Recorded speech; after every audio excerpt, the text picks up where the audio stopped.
Hi everyone, welcome to Wales Comic Con Live, raising funds for Mind, the charity helping us to maintain a better mental health, especially over the COVID situation. Good luck with that. Absolutely.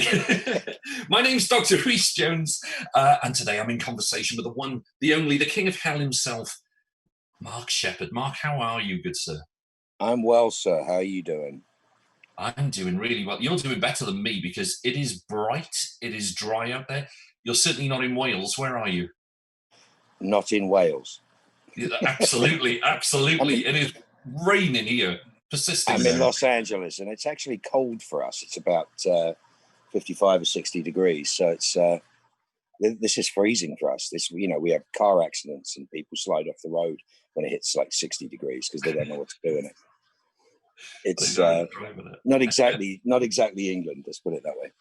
Oh, brilliant. How are you keeping? Because we've all been sort of locked down. We've got this new fantastic thing called Zoom that we all seem to be living off. How have you how have you dealt with sort of moving over to doing everything online? Well, it's weird as I've always been an online person in that way. But I just look at it as the sort of lesser of several evils. It's a good platform. It does work. But we've every time we co-opt a new technology into our consciousness, there's always a consequence. It's like, we've seen what's happened with Twitter, and we've seen what's happened with Facebook, and we've seen what's happened with all these other things. But I think we're definitely craving human contact, certainly after, 8-10 months of having to isolate, having to do these things. And, without becoming either too political or trying to rankle anybody that might have differing views.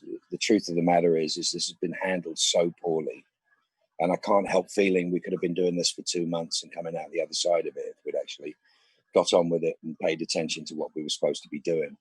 The medical profession is stretched to a limit that they have never been stretched to, and I think the downside of this, going back to the conversation we're actually talking about, is that people who, allegedly normal people are having massive issues with mental health right now, massive issues with mental health. The stress and the strain of not going outside and not getting your vitamin D from the sun and so many simple things, but basic human contact, the ability to not be walking around in fear or, having to gauge every single thing you do. It just takes such a massive toll on everybody. And, if you're I've got a 15-year-old and I've got a 21-year-old, and the 15-year-old is doing his, quite expensive schooling on Zoom, and trying to keep him interested. It shows you the vast difference between what you and I are doing now and what we do when we're sitting in a green room in Wrexham or Telford. And, those are the things we crave. We crave human interaction, and you take that away from us for whatever reason, and you're going to get some really, really scary results. There are some people who love isolating, and this is their greatest niche, but I think they're very few and far between. No, absolutely. But I think it's important to say to everybody that whatever your mental health state, you kind of got to treat yourself as though everybody has an issue right now. I mean, some obviously more severe than others. And things like Zoom and Twitter and touching base and FaceTime, which is a wonderful thing, is you've got to talk to each other. You've got to keep in contact with your friends, and you've got to do it. Otherwise, you end up in this spiral of living inside your own head, which is, there's only how many times you can rearrange and clean the furniture. There's only so many things you can do. You've got to be sane. You've got to try to feed that ability to be sane. And I feel for everybody who's, I feel worse for people who are who had issues before this started, because it only exacerbates and makes things so much more difficult and painful. And so, stay in touch. I mean, I've been doing cameos, and as weird as it sounds, I mean, we have this incredible thing, Jamie and Sean and a lot of other people in England have created these events where there is contact between yourself and your public, which is not something that happens organically in television, right? It's something that's so weird and rare in television. Yeah. Theatre, we have it. Live performance, we have it, be it music or anything else. But when we're talking about that human contact, we've had these amazing conventions. Doesn't matter how big they are, but we've managed to create a world by which we have contact with each other, and we get to speak to our audience, and our audience gets to speak to us. And it's such, you don't realize how important that is until you don't have it anymore. And I'm really pleased that Jamie and everybody else, and Vanessa in France, even though this is not a substitute for a real convention or the ability to have proper conversation with each other, it's at least it's something. We're trying to put something out there so we don't lose contact in that way. We love it. We love our audience. We're nothing without our audience, right, Reece? I mean, you and I both agree, 100%. We're absolutely nothing without our audience, and that wonderful thing of being able to go to a convention and actually interact with your own audience and get their feelings back to you creates this incredible organic experience. And this is a stopgap, and I'm proud to do it. I just I can't wait to go to Telford or Wrexham or wherever it is we may be going at whatever time we go. But I can't wait for it. It's such a high spot in my year. Whatever I'm struggling with, whatever family issues are going on, and my wife's got physical issues that people know about, and I've got a type 1 diabetic son and all the rest of these things. That lovely break that we get by going, as we did forever, to Landau, showing up there and walking around and seeing a lot of familiar faces. And I think I can only urge people who are having great difficulty right now to make contact, whatever the issue is, however difficult it is for you to do, and however much courage it takes to do it. If you make contact, at least it'll take a little bit of that anxiety away. Absolutely. I know when we all agreed to do some of these events where we were speaking online, we thought, will this work? Will it not work? And the amount of people that got back to us and just said, thank you so much. I desperately needed this. And it's just meant so much to so many people. And that's why we're so grateful to you, Mark, because you're always here for us. You're always willing to step up, be counted, be there. And, I think the fans know that. I think they really do. It is actually my job. I mean, let's be absolutely honest. It is my job, but I do love it. And that's the point. And there are logistics involved. Somebody's got to fly me over and I've got to be able to stay somewhere. And now we're going to have to deal with immunity issues and vaccine issues and all the rest of that. And we're going to have to provide an environment, which I'm sure Jamie's working very, very hard to do, so that at people who have that nervousness, we have, a lot of fans of Supernatural. I know a lot of fans who have autoimmune and disabilities that are definitely compromised by being in large places with people that might not be following rules. Yeah. And so I went and did a thing in Texas. It was fascinating. And I went to Six Flags in Texas, which you would think would be the worst place to go. And the promoter there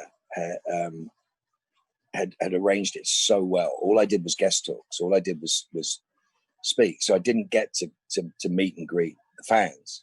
And we had our, even there, we were in an outside auditorium, a typical sort of, Disneyland type with Six Flags, but like a giant stage with giant seating, and everyone was able to stay apart and wear a mask, and they were enforcing everything. I mean, even the horror stories we hear about people not caring. I think in this industry, we are there to prove that we care. We're there to prove that we can be safe. Because if we lose this ability to have this contact with our audience, it's going to take a massive toll on everyone. It's not a financial thing. I mean, obviously, it's going to cost more money to run a convention that has less people and has to be 100% safer than it's ever been. But I know that people like Jamie and Sean will do everything in their power to make that as safe as possible. And we're going to do it too. We're going to make it work. We will make it work. So maybe they're going to be smaller for a while, but maybe you guys are going to get longer one-on-ones. Maybe we'll be craving that that relationship so much, it may be even better for the fans. You know what I mean? Because there's been people with compromised immune systems before COVID, and we've never really had to address. It's always been down to the individual to do it, and now we all have to do it. We're a community. We're all equal parts of this community. You and I and everybody else that we know, the wrestlers, the actors, the voiceover guys, the strange and remote celebrities. It's down to all of us to fight this good fight. And when we do, it's going to come back probably better than ever, because there's a spirit in our community that isn't necessarily in any of the other communities. I mean, deciding whether you're going to go out and have a hamburger is not exactly the same thing as whether you're deciding to go out and see somebody you want to make contact with who's in your favorite show. So it's on us to make sure that we facilitate the best and the safest possible method of doing so, and it's on them to carry that message forward. Absolutely. Sorry, I'm rambling, but it's fun. No. It's true. It's a shared responsibility between all of us, and I think the fans will want to hear this as well. They'll want to hear how eager we are to get those conventions working again, but get them working under safe parameters so that they can concentrate on enjoying themselves, knowing that we're thinking about the health and safety.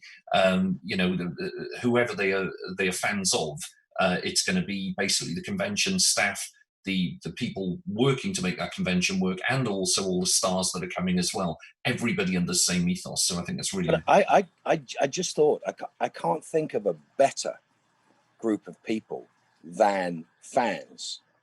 Who's exhibited behavior. I mean, it's like we've got cultural wars going on all over the globe. We've got all this animosity and anger and all this crazy stuff, especially here right now. Absolutely ridiculous what is going on. And yet I've never seen anyone be more than upset or in distress. I don't see violent, aggressive actions at conventions. I don't see that behavior. It seems to be a thing that not only, the fans have been derided for years by the press as, sad people living in basements. They have no idea just how powerful the movement for good is with this. I mean, with Supernatural, which is an example of a show that has themes that connect with so many people. Mental health, brotherly love, good, evil, all this stuff coming together, being a family, doing all these things. It's what the fans have always done with it that has surprised me. Is they come in behind. Misha ran a Stacey Abrams fundraiser, and whatever it was, I think it was $250,000 were raised for an extremely good cause. And some people don't want to do it, but those that do it, voraciously. They and there is no better group in the world in any situation than people who are identified as fans, people who care about something and use that and put positive energy behind it. And we've seen money raised. You and I know just how powerful that is. It's mine. And I think, as a friend of mine, Hubert Selby Jr., wrote Last Exit to Brooklyn and Requiem for a Dream and those things. And he always said that AA was the great spiritual experiment because it was, such a wide concept that did so much good. And I've sort of extrapolated that over the years, that to actually see that true fandom, is a beautiful spiritual experiment. It's to see people helping other people all the time, to see when somebody's not doing well and they've got the guts to put it out on Twitter, or they've got the guts to put it out on Facebook, to see people who love the same show as they do just step in and say, give me a call. Let's talk through this. You're not alone. You're not alone. You're not alone.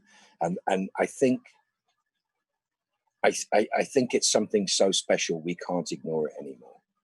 They've tried to monetize it for years. I mean, there's methods to do so, but conventions are not a thing for a promoter to sit there and make money. That's not the fundamental behind it. I mean, it obviously has to be a going concern. You can't just rent enormous places and put loads of people in there without cost. But it seems to be that these conventions and these meeting places are just this sort of hive for people to come together in a common good. And I love it. I absolutely love it. It's sacred to me.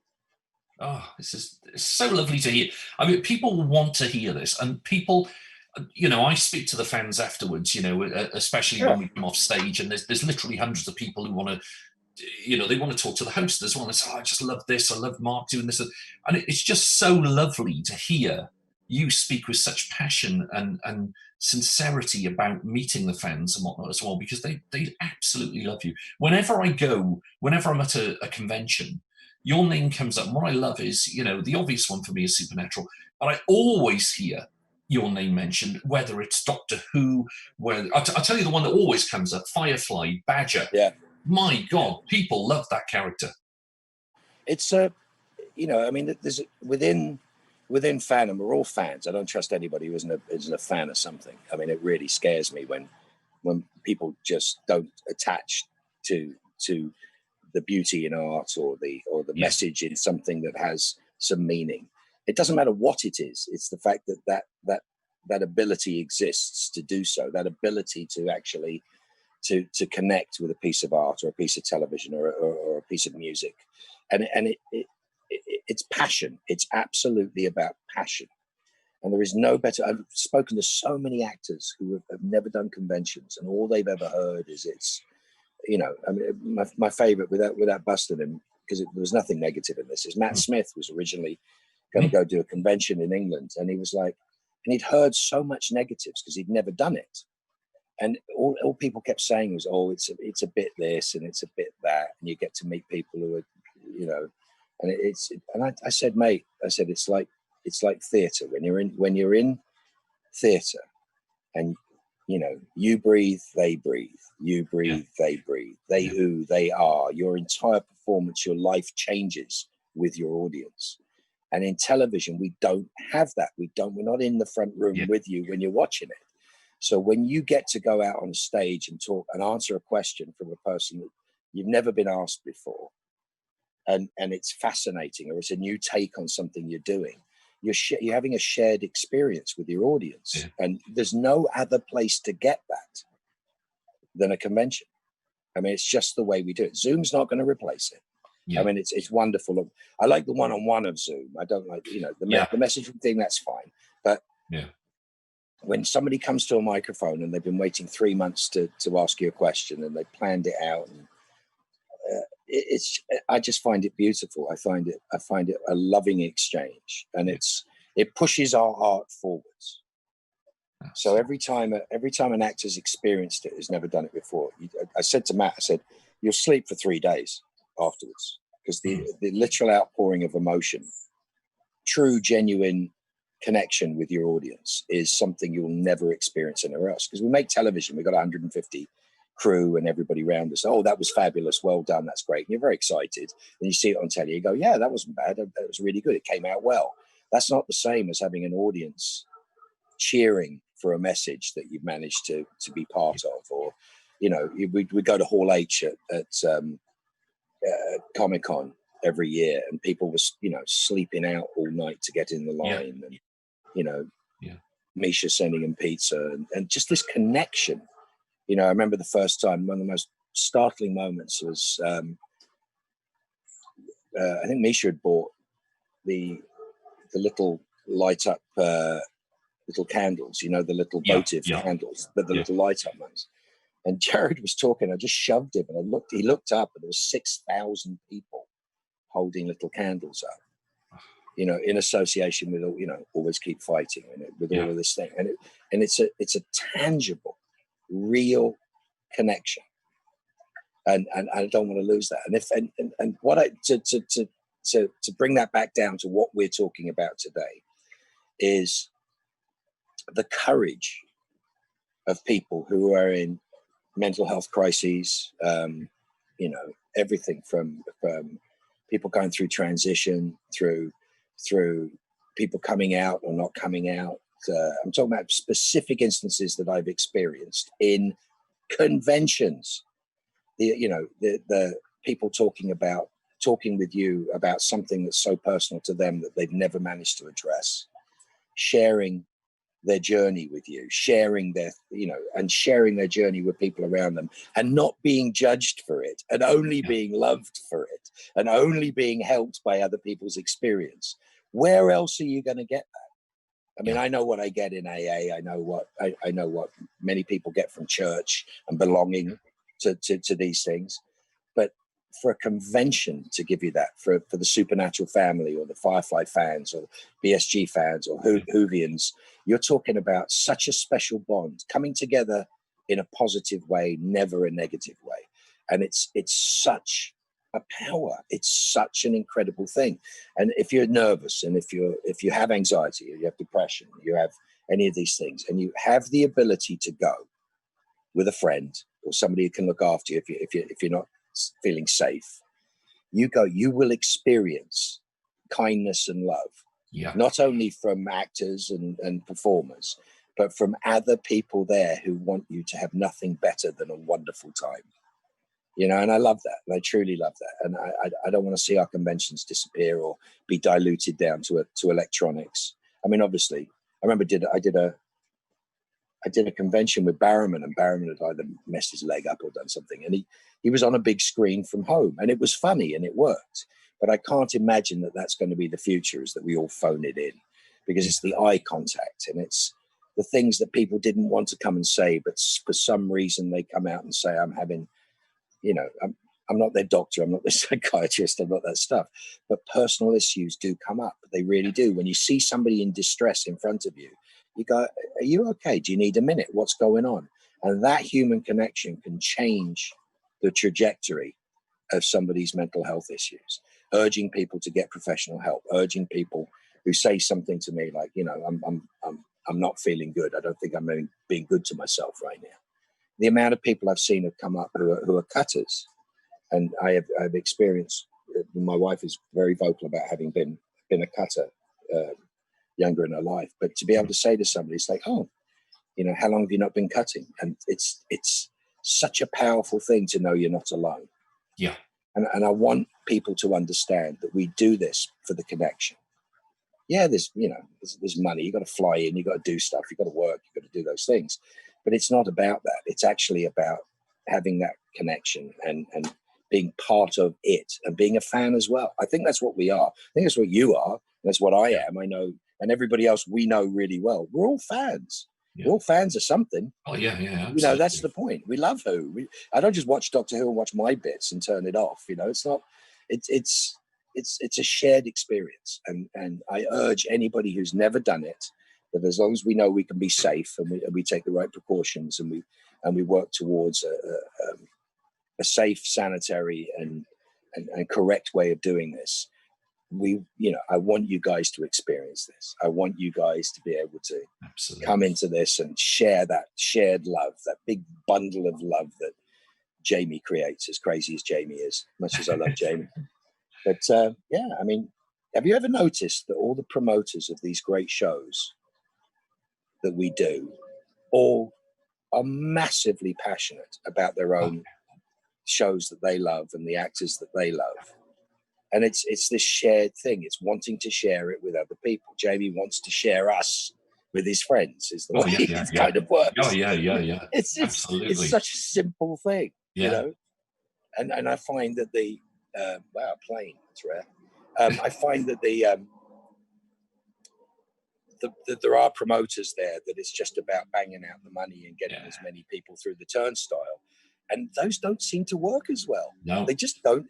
And I've always been amazed that Jamie can run a convention, that we were at capacity at Landau from the first time I was there. Yeah. And we went to Telford and it didn't feel different. It didn't feel unnatural at all, did it? It was, we literally got there and it was just filled up again. I don't know where all the extra people came from. It just literally went to capacity again. Did you ever see the video of Catherine Tate and Alex dancing on the gang? Absolutely, yeah. I was in the middle of a conversation with them, and Donald Logue and myself were up there talking, and they saw the Dance Revolution bus and the big screen, and they just went for it. You can't and that's the other thing, is that when we're sequestered behind in a building and they never see us walking through the auditorium or saying hello, there's that lack of connection too. And Jamie's always engineered it. When in Landau, you have to walk from building to building, and you get to see everybody. And that's my favorite part, is coming down the spiral staircase and walking over for photos and talking to, X hundred people. Hey, Mark, how you doing? Oh, Mark. And it's people you've seen before, people you've seen on the floor. Yeah. And it's just that, it's proof of connection. It's proof that we're together and we're all in this together. It's a lovely thing. Absolutely. And we say all this in together, because I've got to say, you just said about the spiral staircase, which we all love walking down and seeing everyone. And I was at the bottom of the spiral staircase before signing, and I could hear, "Oi, Dr. Joe, doctor," like that. And I looked around, it was you. You were calling me from the top of the spiral staircase. Literally, everyone is in this together. It's so lovely. So it is a real family. And when we get together, it is just incredible. There's this fantastic feeling. Well, celebrity is a really weird thing. I've got friends who can't go to the grocery store easily. I've got friends who can't go to a shopping mall because it's just impossible to do. There is a difference, not specifically, but there is a difference between a lot of the way that the girls are treated and the boys are treated. It does happen, and there is, because if you're in a show that somebody loves, there's a lot of passion going on there, and there are very, very odd, very rare circumstances where people are either unable to learn to know how to behave, or it just escapes them to behave in an appropriate manner. And what I love is that we keep as much connection as we can. There's no separation between us and our audience in that way, but there's just a little bit of a buffer zone to mean that especially celebrities who aren't used to that sort of connection with fans, how comfortable the fans are with you and me and everybody else that we know. There has to be that little buffer zone just to make sure they don't get too scared. That's the strange thing, Absolutely. I mean, but it is a great leveler. It's a great leveler. Fandom is a leveler. It really is. It puts us all in the same place. It really does. We're lucky enough to get paid for doing stuff we love, and we weren't getting paid for it. We were doing it when we weren't getting paid for it, and we'd still do it. We'd still do it for that connection, and that's what it's about. I think it's a beautiful thing. It's brilliant. And as you said, that connection when you're at the conventions, you mentioned Catherine Tate there. I actually spoke to Catherine yesterday, and she was saying that she's not on social media at all. And she was under the impression she'd heard one voice, somebody in the media had come to her and said that, "Oh, do you know everybody hates your role in Doctor Who?" So she wouldn't do conventions because she thought she was going to get slated when she came. And of course, then she arrived at her first convention. She was sort of badgered into doing it. And of course, realised that wasn't the case at all. Everybody absolutely loved her. And she's done them ever since, but she's quite shy. So it was a revelation to her. That's what I was going to say. I was literally just champing at the bit to say, she's an incredibly shy woman for having such an outward personality of characters that are some of them are wonderfully obnoxious and incredibly gregarious or occupy the room. She's a truly shy, very beautiful, very kind, very gentle woman. Generous as well. Yes. Yeah. And oh God, she's just lovely. And I'm so pleased that I got to meet her. I was so happy to meet her. So I'm a big fan of her work. I actually got to tell her a brilliant story. As a mate of mine, Kurt Smith from Tears for Fears, has a Mini, right? He has a Mini in LA. Wow. And he pulled up outside a restaurant. I was like, "Hey Kurt, how you doing?" And I looked at his license plate. And his license plate is My Bothered. MIBOVRD. Am I bothered? My bothered. So I had to, when I met Catherine, I was like, "I've got to tell you something." So Kurt Smith from Tears for Fears has Am I Bothered on his license plate. She has a massive cultural impact. And we realized that, Matt and all the doctors, every one of the doctors that I've ever met and been lucky enough to meet have this incredible connection with their fans. They mean so much to so many people. Somebody explained to me once, when you're in a movie theater, when you're a movie star, people travel to go see you in a movie theater, not anymore, but they used to travel, and it's a different type of bond you have with that character. They're sort of untouchable. They're up on the big screen, etc. But when you're on TV, you're in people's living rooms. You're connected to them in the living room, and it's such a person. It's almost like they own you a little more. Do you know what I mean? Which I kind of love. I think it's wonderful because they're sure they know you. They know what you're about, especially doing what you do. There's a lot of you in what you do, right? But with a lot of actors, like Catherine, for example, she's very different than the characters she plays. And again, a convention is a great place to find out, oh, she's so nice. Oh, she's so, wow, she talked to me about this. This was amazing. She answered my question. She did this. I mean, you hear that all the time, and it's just a wonderful thing. And I'm just so excited for the actors who never got to experience it or got told there was something negative. And that comes us around to another mental health aspect. Right. So Twitter, Facebook, everything else. Sean Harry, in his infinite wisdom, said one of the smartest things I'd ever heard. It was years ago when we all started getting reviewed by people on social media, right? Mm-hmm. And he said, you do realize, Mark, you get far more attention for writing something nasty than you do for writing something nice. And it always stuck with me. It's a really smart point, is that if you write, love your show, love you from Brazil, which I get 470 times a day, which I think is just wonderful. But just the outpourings of support are wonderful. But the one guy that goes, F you, you're a bleeding pedo or something, which is, we're allowed to do this in conversation and talk about people and try to destroy people. That gets the attention. So if you're on social media on a personal level, forget about it at a minor celebrity level, but at a personal level, people are just writing shit for entertainment. If they're saying something nasty about your appearance, they're talking out of their asses. You cannot take it personally. And it's actually what's funny is the great arbiter of that is the outpourings of love are the most honest things on the internet. Absolutely. I stand by that completely. So if you've got people, as soon as somebody starts going, why aren't you doing this? Or you should be doing this, or blah, blah, blah, blah, blah, blah. Just say a nice little prayer for them. Hope they have a much better day. Mute or block them. That's the job. Absolutely.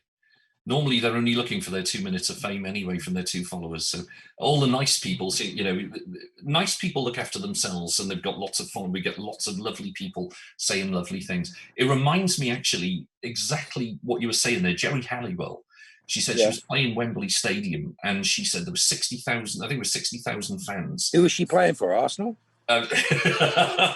She could have. Arsenal could never get to Wembley Stadium. She was there, with the Spice Girls doing a bit, and she said they were all just shouting for her. And she said, then she looked down at the front of the stage, and she just thought, this is the greatest concert ever. And she looked down the front of the stage. There was one bloke lifting a middle finger at her, and she said, that's the only out of those 60,000 fans. That's the only thing she can remember about that concert. And it just goes, probably somebody's boyfriend who was brought in didn't want to be there. And it just goes to show it's just that one, those empty vessels make so much noise. And we've got to learn to get real filters just to say, do you know what? Your opinion is diluted here and thank you, but, That's the problem. That's the problem with opinions. It's like they're all valid to you. Yeah. It doesn't mean they're valid to somebody else. Absolutely. That's the point. And a little bit of decency and love filters through that stuff. I mean, I've got pissed off at a couple of people when I've got time.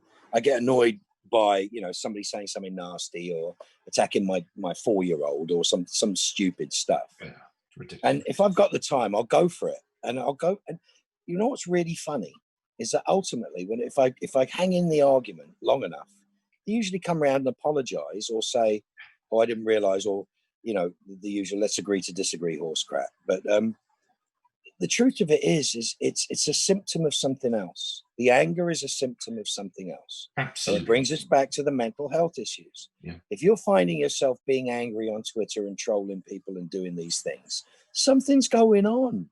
Yeah. If that's your outlet, something's going on. And we still love you for it. We understand. None of us are perfect.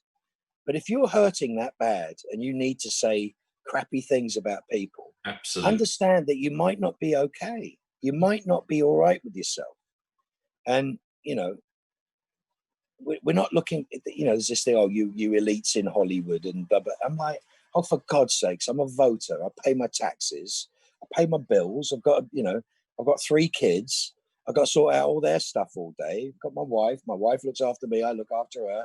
It's like, it's still normal. I still have to go to the bloody grocery store and buy toilet paper. It's not like I have somebody comes in and tears off sheets of toilet paper for me and hands them on a silver platter. And it's this idea that it's the anger that there's some sort of invisible disconnect between you and me, Now, circumstances put you and I together. We happen to like each other because we happen to like each other. That's got nothing to do with the job. I know you like my work and I like your work, God, but that's a separate issue from the fact that I like you, Yeah. And finding the common ground, finding the things that you agree on, finding the love, is everything. It's everything. I've sat with, I'm a moderate Democrat. I'm by no means a socialist, but it just happens to be who I am. And I grew up in England and I live in America. And I've had 6-7 hour conversations with cigars in cigar bars because of my supposed celebrity with people who are so far extreme in an opposite direction politically than me. And after the end of X amount of hours of talking, we found we agree on 95% of almost everything. Absolutely. And there's just the 5% is usually the implementation or the consequences. That's what we're discussing. Yeah. So we've come away from debate. We've come away from educating each other with kindness to just spouting crap at each other as though they're little emotional hand grenades that you roll into somebody's conversation. And I really feel for the people that do that because they're shutting themselves out from a world of love. They're killing that lovely connection that you get, Fans are the greatest things in the world. If somebody wants to dress up as me and come to a convention, I think it's the most courageous and brilliant thing I've ever seen. But if you dress up as Castiel, I'm still going to slag it because you're going to get roasted. a 20 quid costume, still a 20 quid costume, right? Can't even say it. I said it, 20 quid costume. But yeah, seriously, I mean, the Angel never changed. 27 years he's been on that show and he hasn't learned anything. It's terrible. That Angel is just. I like Steve though. I like the character he played. Steve worked in the in like 7-Eleven. I thought that was good. But my God, Angels, they're all dumb. And they've got to get a new Mac at some point, surely, just Well, it's that's the Columbo syndrome. I had a makeup artist who was Peter Falk's makeup artist for years, and apparently they used to try to kidnap his coat on occasion. Oh, yeah. And rebuild it, or get another one and build it, and he would always know. No matter if they aged it or did it or whatever, because the thing was falling apart, and he only loved the coat that he loved. And so they had to work so hard for so many years to try to keep his coats. There's funny things about totems. I was talking to Christopher Lloyd about his jacket for Taxi. Yeah. There was always a story. It was his roommate's jacket or whatever. We weren't talking about that. He goes, somebody stole it. I'm like, oh my God, why would you steal something that's so iconic to a character? I mean, it's like, you can never tell anybody you've got it. Yeah, exactly, yeah. But his connection to his coat and my connection to the suits. I have my suits and I have my coat and I have my tie. And, Ron Moore bought me my glasses from BSG. So I have my glasses for Romano. Yeah. And I have those little things that remind me of just how wonderful my experiences have been doing what I love doing. Yeah. And, and to see somebody else putting them on and weirdly enough being comfortable in my skin when I'm not always comfortable in my skin, but to see people comfortable in my skin. I've seen people in transition with going from painted on beards to real beards, and I've never been more proud of people's journeys. And involving me in costume I'm humbled and honored to be a tiny part of their journey.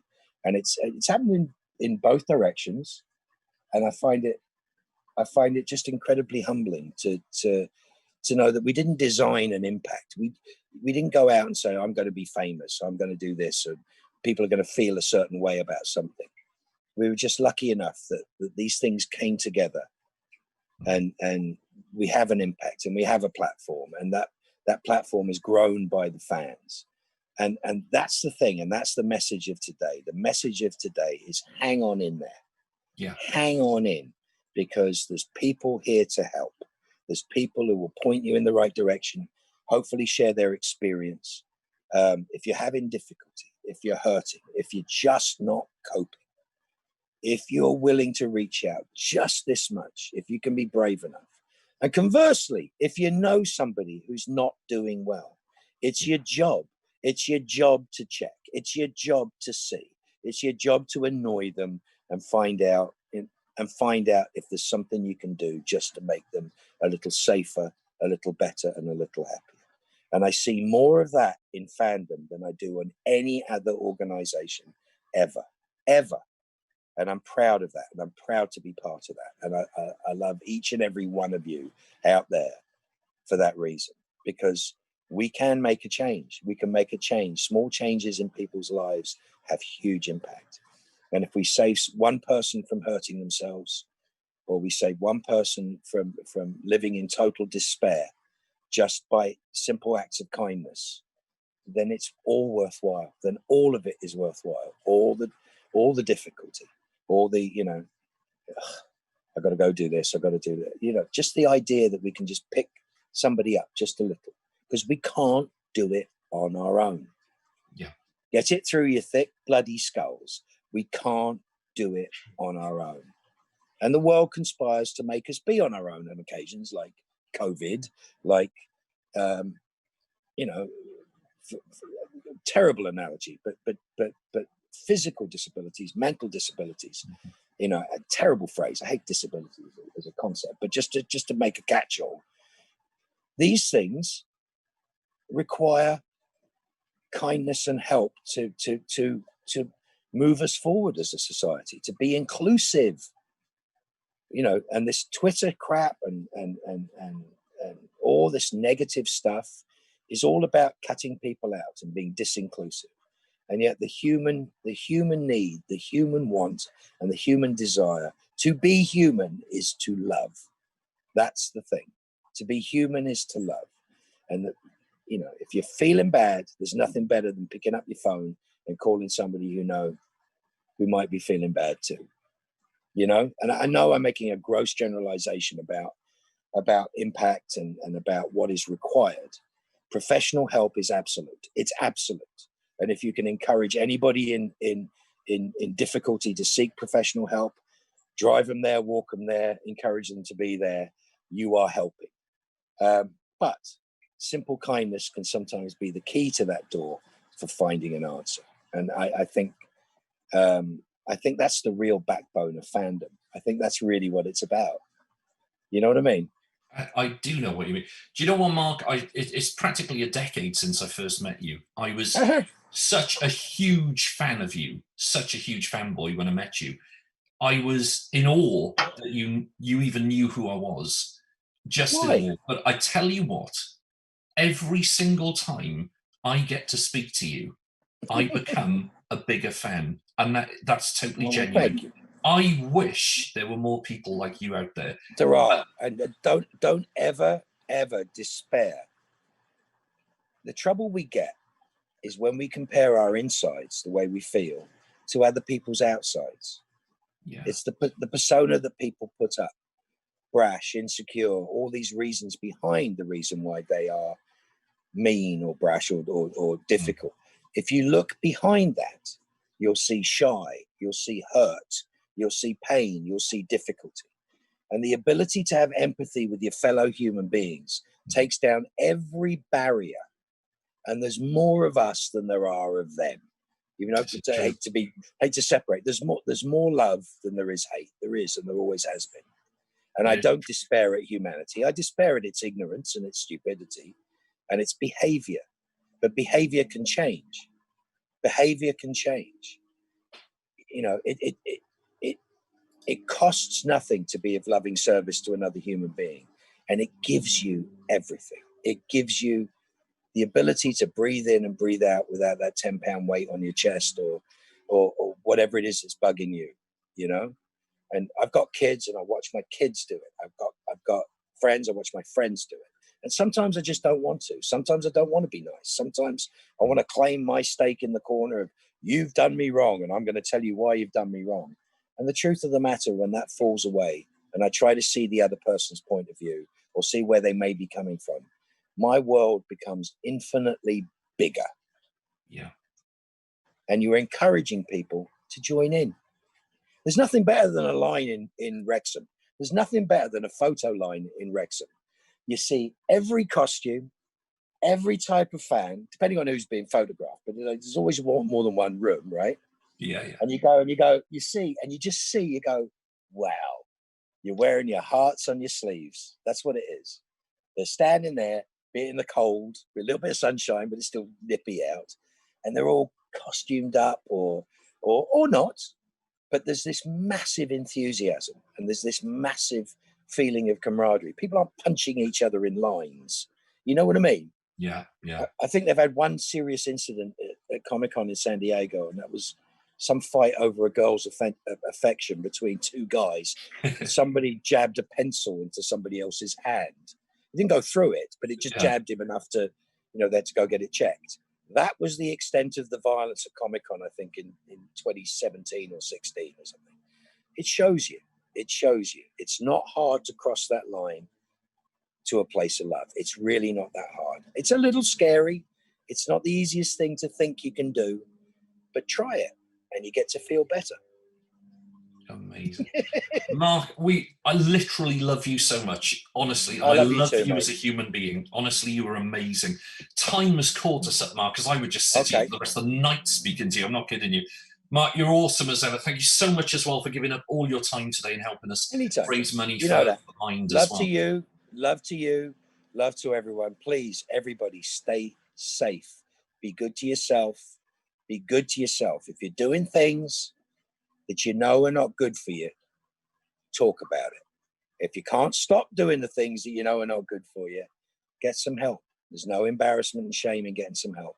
If you're struggling with your mental health, if you're struggling on a daily basis, get some help. At a minimum, talk about it. Start by talking about it, and let's get people to some solutions. Let's get people to some like-minded souls who truly understand what's going on. And I think if we manage to do any of that today or at any point, we'll have come a long, long way, especially in a world that's so bloody awful right now. Yeah. It's just so bloody awful. I mean, how can you not be despondent and in despair when everything's up in the air and you don't know whether you're going to get French cheese anymore? There's light at the end of the tunnel. I think if you squint, and it's not a train. It's not a train. No, it's going to be a vaccine. I love you lots. And you too, Mark. I love you lots. My love to your family as well. Thank you so much. Oh, sorry. Who are you talking to next? I've got the rest of the night off, and I'll tell you why. Because genuinely, it's my birthday tomorrow. Happy birthday! Thank you, everybody. Happy birthday to you. Happy birthday to you. Happy birthday, dearies. Happy birthday to you. Thank you, and Mark. many more. Thank you, sir. You have a wonderful Christmas if I don't talk to you. Have a very happy New Year. And thank you. And I hope to see you soon when we get back on the road. Absolutely. Cannot wait to see you. Mark, thank you so much. Thank you for being part of our Wales Comic Con Live family, because we absolutely love you. And for raising money, funds for Mind, the charity helping us towards maintaining a better mental health through this current COVID situation.